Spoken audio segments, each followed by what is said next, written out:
ایران اب بھی سفارتکاری اور مذاکرات پر یقین رکھتا ہے۔ خطے میں کشیدگی کم کرنے کے لیے سیاسی حل اولین ترجیح۔ ایران کے صدر مسعود پزشکیان کا پاکستان اور ملیشیا کے وزرائے اعظم کو ٹیلی فون۔ ایران کے سفارتی موقف اور خطے میں امن کے لیے کوششوں پر تبادلہ خیال۔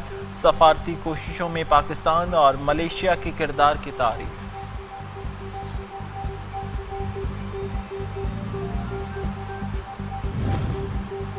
نائب وزیر اعظم اسحاق ڈار واشنگٹن میں امریکی وزیر خارجہ مارکو روبیو سے ملاقات کریں گے۔ دو طرفہ تعلقات اور علاقائی و عالمی صورتحال پر تبادلہ خیال ہوگا۔ اہم شعبوں میں تعاون بڑھانے اور خطے میں امن و استحکام پر گفتگو ہوگی۔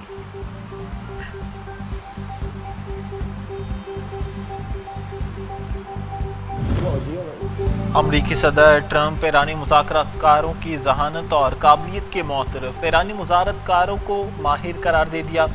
کہتے ہیں تمام مضبوط پتے ہمارے ہاتھ میں ہیں، ایسا معاہدہ قبول نہیں کریں گے جو امریکہ کے لیے اچھا نہ ہو۔ مزید کہا عراق کو مکمل تباہ کر کے بہت بڑی غلطی کی، ہمیں عراق جانا ہی نہیں چاہیے تھا، ایران بھی نہیں جانا چاہیے تھا، لیکن ایران کے پاس جوہری ہتھیار بنانے کی صلاحیت تھی۔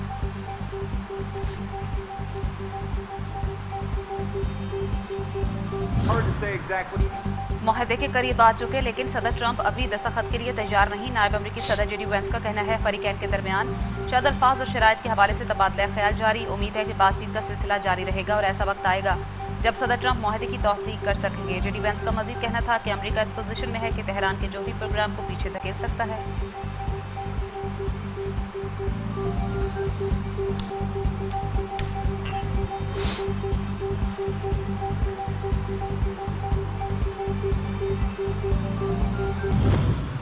امریکی صدر ٹرمپ نے ایران سے معاہدے کا مسودہ اسرائیل سمیت اتحادی ملکوں کو بھجوا دیا۔ برطانوی اخبار گارڈین کے مطابق آبِ ہرمز اور امریکی ناکہ بندی کھولنے کی شقیں شامل۔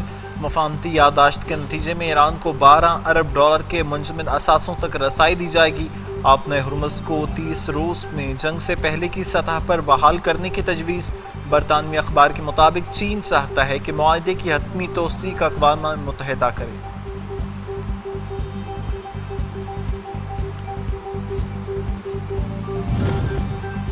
امریکہ ایران کی بہت سی تجاویز مان چکا۔ ایران کے قومی سلامتی اور خارجہ امور کے پارلیمانی کمیشن کے رکن فدا حسین مالکی کا دعویٰ۔ کہا ایران کو اب تشویش صرف صدر ٹرمپ کی غیر متوقع رد عمل اور وعدے وفا نہ کرنے کی عادت پر ہے، جس کا مظاہرہ حالیہ دنوں میں اکثر کیا گیا ہے۔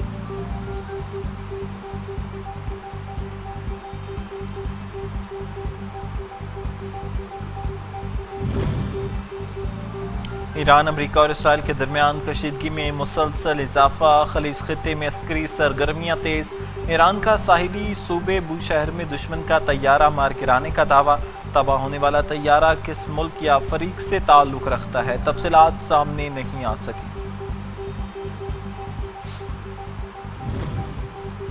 سینٹ کام کی جانب سے امریکی طیارہ گرائے جانے کی ایران کے دعوے کی تردید۔ کوئی بھی امریکی طیارہ مار گرایا نہیں گیا، تمام امریکی فضائی اثاثے مکمل طور پر محفوظ اور ہمارے کنٹرول میں ہیں۔ امریکی سینٹرل کمانڈ کا سوشل میڈیا پر ٹویٹ۔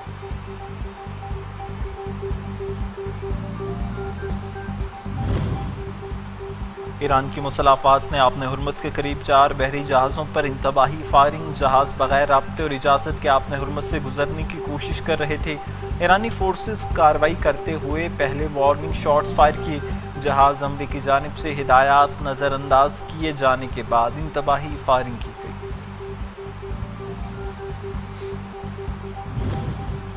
نیو یارک کے میئر زہران ممدانی کا ایرانی جنگ فوراً ختم کرنے کا مطالبہ۔ سوشل میڈیا پر ٹویٹ میں لکھا 3 ماہ قبل ایسی جنگ شروع کی گئی جس کے حق میں کسی نے ووٹ نہیں دیا۔ جنگ کا بوجھ عام شہریوں اور محنت کش خاندانوں پر پڑ رہا ہے۔ امریکہ میں پیٹرول اور اشیاء خوردنوش کی قیمتوں میں اضافے نے بجٹ بری طرح متاثر کیا۔ کانگریس کی منظوری کے بغیر شروع کی گئی جنگ کی قیمت لوگ ادا کر رہے ہیں۔ ضائع ہونے والی ہر جان اور عوام سے لیا جانے والا ہر ڈالر ایک غیر ذمہ دارانہ پالیسی کا نتیجہ ہے۔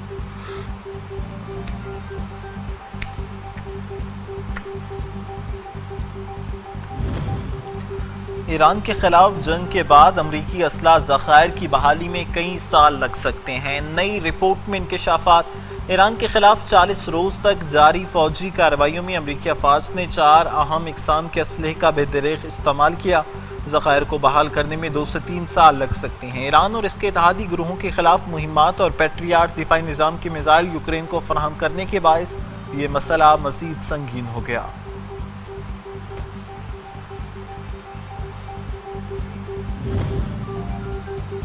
اسرائیلی سیکیورٹی فورسز اقوام متحدہ کی بلیک لسٹ میں شامل۔ اسرائیل نے اقوام متحدہ کے فیصلے کو مسترد کرتے ہوئے اسے شرمناک قرار دیتے ہوئے سیکرٹری جنرل انتونیو گوتریس سے قطع تعلق کر لیا۔ اقوام متحدہ کی جانب سے اقدام جنگی قیدیوں کے ساتھ جنسی جرائم کی خبریں سامنے آنے پر اٹھایا گیا۔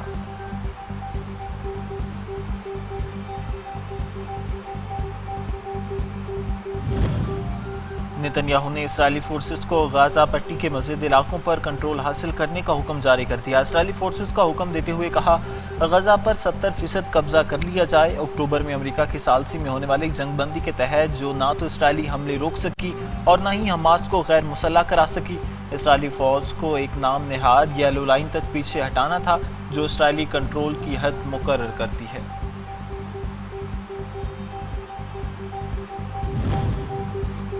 ایران امریکہ معاہدوں کی خبروں کے ساتھ ہی عالمی منڈی میں تیل کی قیمتوں میں کمی۔ برینٹ خام تیل کی قیمت کم ہو کر $93.7 فی بیرل ہو گئی۔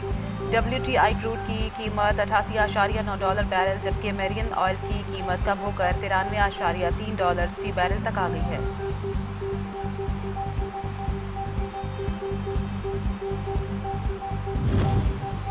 پیٹرولیم مصنوعات کی قیمتوں میں مسلسل تیسری بار کمی کا امکان۔ پیٹرول کی قیمت میں $8 فی لیٹر تک کمی کا امکان۔ ہائی سپیڈ ڈیزل $30 فی لیٹر سستا ہونے کی توقع۔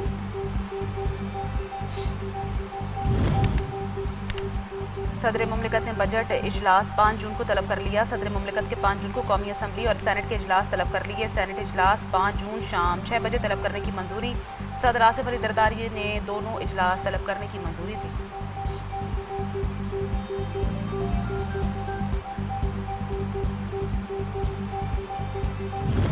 روز سیر و تفریح کا سین فل آن، تفریح مقامات پر فل رش۔ شہری اپنے دوست، رشتہ داروں، عزیز و قربا کے ساتھ عید کی خوشیاں بھرپور گزارنے میں مصروف۔ ہر طرف خوابوں کے دور چل رہے ہیں، تکا بوٹی کے دور چل رہے ہیں۔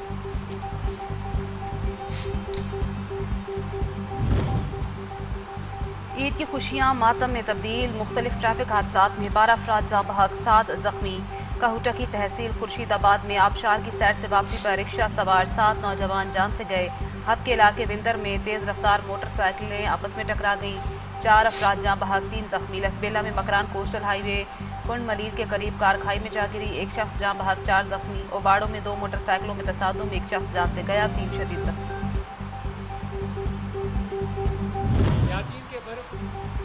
اور دنیا کے بلند ترین دشوار گزار محاذ سیاچین گلیشیئر پر تعینات پاک فوج کے بہادر جوان ہر دم تیار اور مستعد۔ قوم عید کی خوشیاں منا رہی ہے۔ ہم سیاچین کی برف پوش چوٹیوں پر وطن کے تحفظ کے لیے ہمہ وقت چوکس، سخت سردی، ٹھنڈی ہواؤں اور برف پوش بلند پہاڑوں کے درمیان ملک کی حفاظت کے لیے سیسا پیلائی دیوار بن کر کھڑے ہیں۔ عید الاضحیٰ کے موقع پر سیاچین کے برف پوش محاذ سے پاک فوج کے جوانوں کا قوم کے نام خصوصی پیغام۔